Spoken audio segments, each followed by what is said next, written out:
Shalom. First and foremost, I want to give all praises, glory, and honor to Yahweh, Ba'Shem, Yahweh Shah, Ba'Shem Rakakwadash.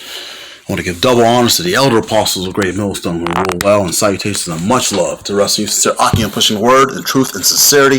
This is the cleric Izar coming at you with another lesson.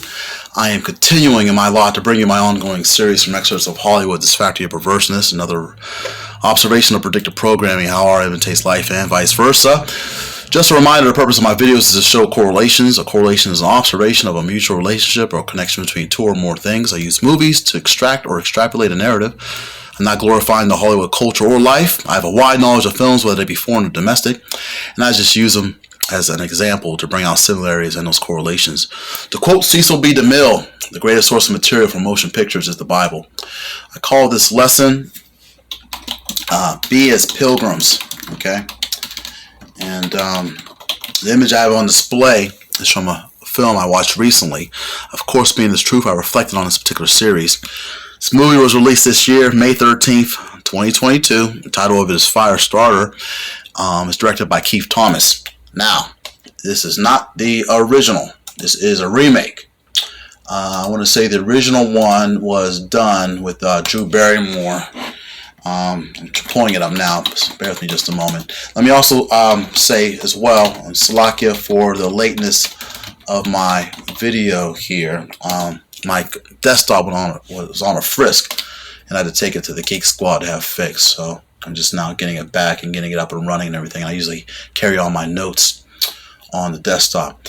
Okay, back to this lesson. The original was debuted in '84. I could have swore this was earlier. But it's based on a Stephen King 1980 novel. And it's basically, the plot surrounds a girl who's developed pyrokinesis.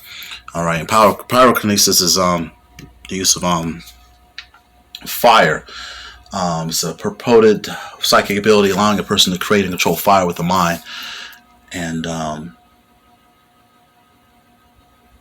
it's somewhat interesting because this is what the elect's going to have in the end times. Okay, some of the elect, I mean, maybe not all the elect, but to have pyrokinesis. And basically, Drew Barrymore played this chick that had this ability, and I gotta watch the original because I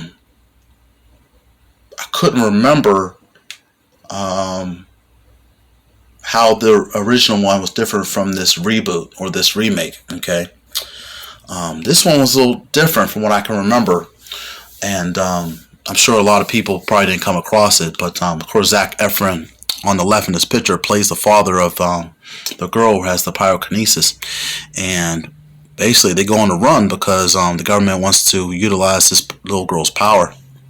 And but basically, like most movies where the main character or the main characters are on the run, just like in the scriptures, the elect of Israel, and maybe even some of the 1/3 of Israel will be on the run because, as you can see right now in the news, I'm not going to name any names, but there's a bit of persecution's about to come because what's actually being revealed, that man of sin is being revealed currently. So most likely they're going to come down on the people that are bringing out this particular truth, and so they're going to be demonized, the people that are bringing out this truth, because, hey, you know, Esau Edom, the so-called white man's brought out so many lies over the years that people think that these particular lies have become truth. I've done a lesson in the past about that as well.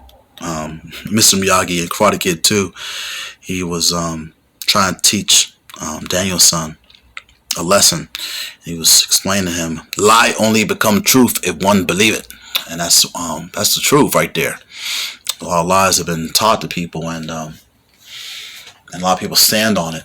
Okay, but basically, this parent played by Zac Efron here, he was trying to protect his child because the government wanted to take her and everything, and they were on the run, and there was news outlets and media talking about them and how they needed to catch them and so forth, and they were changing names, and they're hitchhiking, and they're lying to certain people so they can get to where they need to go because they're just basically on the run.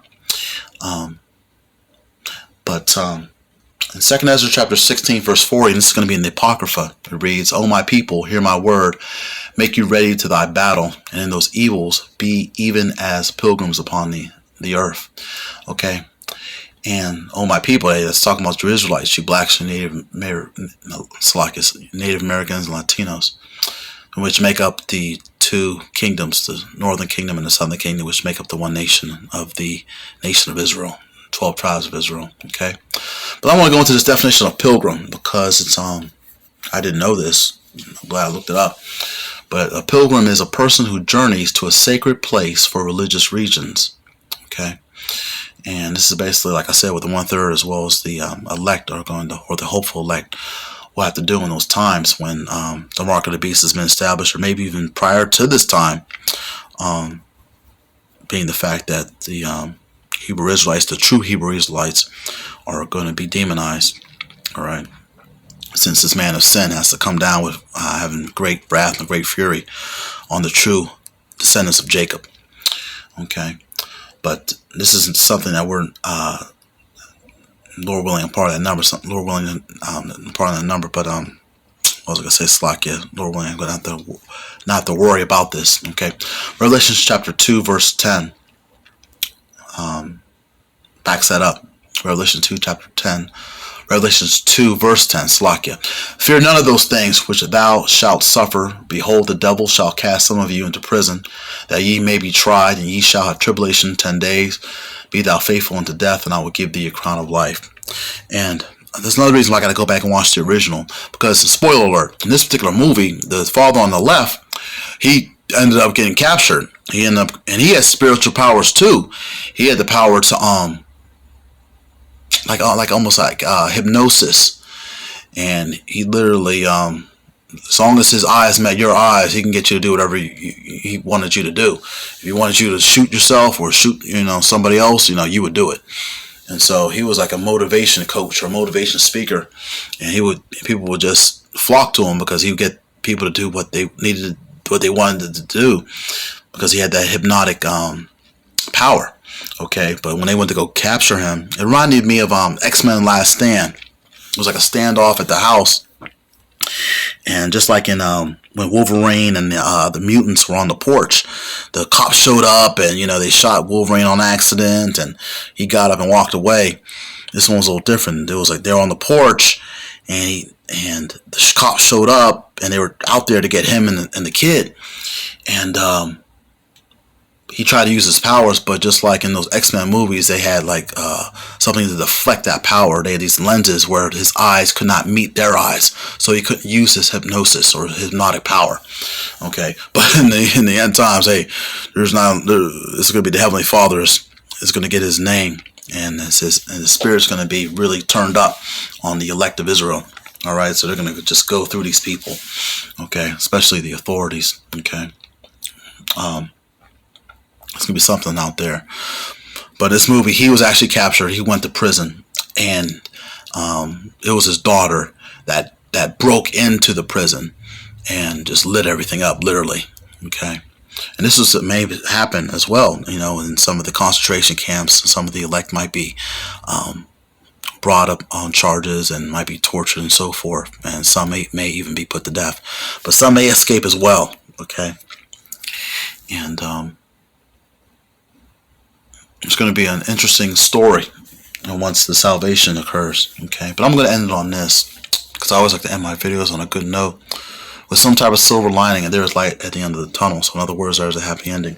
I wanted to read the 2nd Ezra chapter 16 verse 40 out of the New Oxford Annotated Bible. The New Revised Standard Version includes the Apocrypha. Give you an idea what it says here. Almost like an English Standard Version, but it reads, Hear my word, O my people, prepare for battle, and in the midst of the calamities, be like strangers on the earth. Okay? And this is the time that we're vastly approaching. We see everything going on within the news, but once this financial system collapses and the mark of the beast is established, then everything's going to start speeding up. And that's one of the main prophecies that we're waiting on currently. Okay? But like I said, I may even do a part 2 on this once I get around to finding the original fire starter, and we'll see and just do a compare or a comparison of the film with the original, see what they kept and what they didn't keep. All right, I always like to do that because sometimes with these reboots, they literally go off from the novel or they go off from the original and so forth. But it was okay. I had nothing better to do, and I wanted to check it out. And I just wanted to share that. Lord willing, this lesson was edifying. I want to give all praises to Yahweh, Bashem, Yahushua, who gives me the strength and the spirit to continue to strive and endure in these last days. Shalom to the hopeful elect, and on to the next video.